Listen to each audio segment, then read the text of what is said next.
Hey, welcome back to the Too Fast channel. In today's video, I'm going to be unboxing and talking about a set of LED load equalizers. I'm also going to be installing these on my Volkswagen EOS VR6.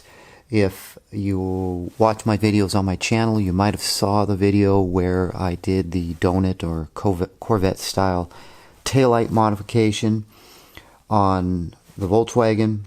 That resulted in a bulb out light popping up on the dashboard, and there's no way to turn that off with VCDS. So one of my subscribers left me a comment in that video mentioning to fix this problem I should pick up a set of these Sylvania Load Equalizers, or basically resistors. So I'm going to give it a shot. These are specifically designed for the situations when you replace a halogen bulb with an LED bulb, and in the case of a turn signal, it blinks really fast indicating that a bulb is out, or you get a bulb out light on your dash. So my situation is a little bit different than that, but it's hopefully works. We'll have to see. Anyway, so these Sylvanias, these run $14.75. I picked them up off of eBay. They are... Alright, we're over here on the workbench, and I've got one of the EOS taillights removed. If you recall, if you watch the other video that I did on this, where I removed the black wire from that Molex connector right there, basically took this all apart and popped off the cover of that connector and removed the black wire. Nothing has been cut or permanently modified, and this is that black wire that feeds the center LEDs of this taillight. So this is the positive lead that I'm going to connect to the resistor, and then we're going to connect the other end of the resistor to the ground. Not sure exactly where in the back by the taillight I'm going to mount this. Haven't quite figured that out just yet, but anyway, I'm going to go ahead and make a connection here. Do that off camera because I can't hold the camera and do it at the same time. And we'll be back and I'll show you how I'm going to do this. Okay, so I used a T-tap, 3M T-tap right here on this LED power wire that I removed. And on the resistor, we've got a male spade right there that will plug into that T-tap. And on the other end of the resistor, I didn't have any ring terminals that were large enough to go over a ground bolt that's in the trunk. So I've got a split ring here that I'm going to use for the grounding point. So that's pretty much all I need to do with the taillight here. So I can go ahead and put this back in the car and get it hooked up and try to find a place to put this resistor that's not going to touch anything which could get damaged. So let's transition over to the trunk and we'll see what we've got. Okay, I've got this temporarily put back together. I've got the taillights on. Sorry for the lighting, but I don't have a lot of light back in this part of the garage. Anyway, that's what the donut style or the Corvette style taillight modification looks like. Removing the black wire, which you saw earlier, turns off this center section right here. Now this center section only functions as a brake light now. So when you hit the brake lights, that comes on. This outer ring is the running light as well as the blinker. So it's got a dual stage LED in it. So this is what I've done. Alright, let's see. This is not permanent by any means. I've got the wire from the taillight right there. You can see I've got the spade connector connected to it. The resistor is just kind of sitting out right here because I'm testing this to see how hot this actually gets.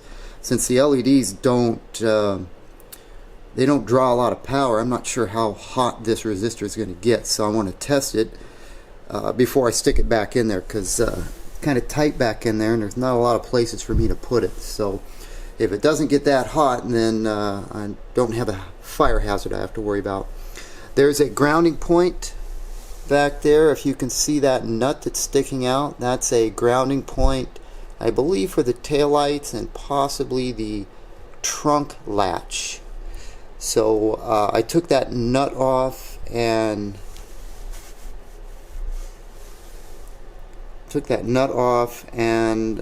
grounded the resistor there. So obviously I would this is just for testing purposes. So I'm going to let this sit for a while and see how hot this gets. I'm also going to go in the VCDS. VCDS will show me that I have a left bulb out and a right bulb out. So if this works, the left bulb out should go away, and I should only have a right bulb out if this works. That won't display on the dash. Of course, the dash just has an idiot light on there, so I have to go in the VCDS and check that. So I'm gonna do that, and then we'll be back. Okay, I've had the lights on for about 15 minutes, and this resistor here is hot. I can't hold on to it for very long, so I'm going to have to find a safe place to install it where no wires or carpeting will touch it. I'll come back to that in a moment. Let's move over to the interior of the car. So what I did was, I've got VCDS connected and went into Central Electronics, went in the fault codes. I had two fault codes, one for the left rear taillight, one for the right rear taillight. Cleared those codes, refreshed it. The code for the left taillight is gone. All we have is the code there for the right taillight. So the resistor does work. It does remove the bulb out indicator. So now I just have to do the right taillight, and this code will go away, and then we won't have the bulb out indicator on the dash. So I'm going to get back to finding a place for that resistor on the left side, and I'll come back shortly and I'll show you what I've come up with. Okay, I'm over on the right side, and I've got this panel pulled back a little bit further, so you can see a little bit better where I mounted this Sylvania resistor. There is a pocket right behind the taillight that's not close to any of the wiring. The main wiring plug I moved to the right, moved it out of the way, so there's no wiring that's right close to the resistor. And when this carpeting panel is put back in place, it doesn't come in contact with the resistor, so this carpeting's not going to be touching the resistor. There's about an inch, a little bit more or so, between this carpeting panel and the resistor. And so right now I'm just running this for I've got it on for about a half hour. I'm running the lights. I'm just testing the heat, just to make sure that the heat's not radiating towards any of the other wires. This isn't what I would deem the ideal location for this resistor, but it's really the only place I can put it without taking apart the whole trunk.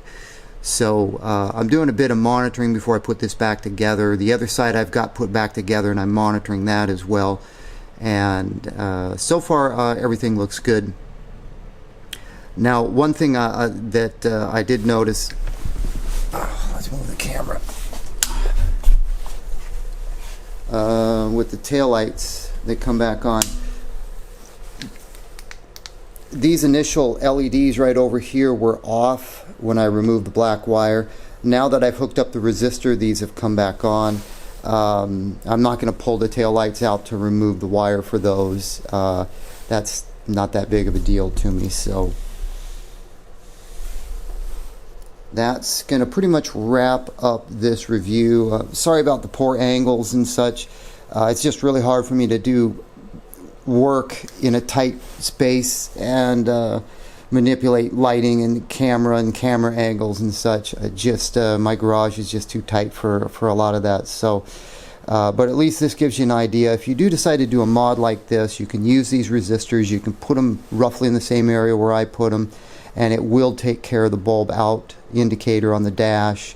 That is gone. I no longer have any codes in VCDS, so I'm good to go. So anyway, thanks for watching and hope this was helpful.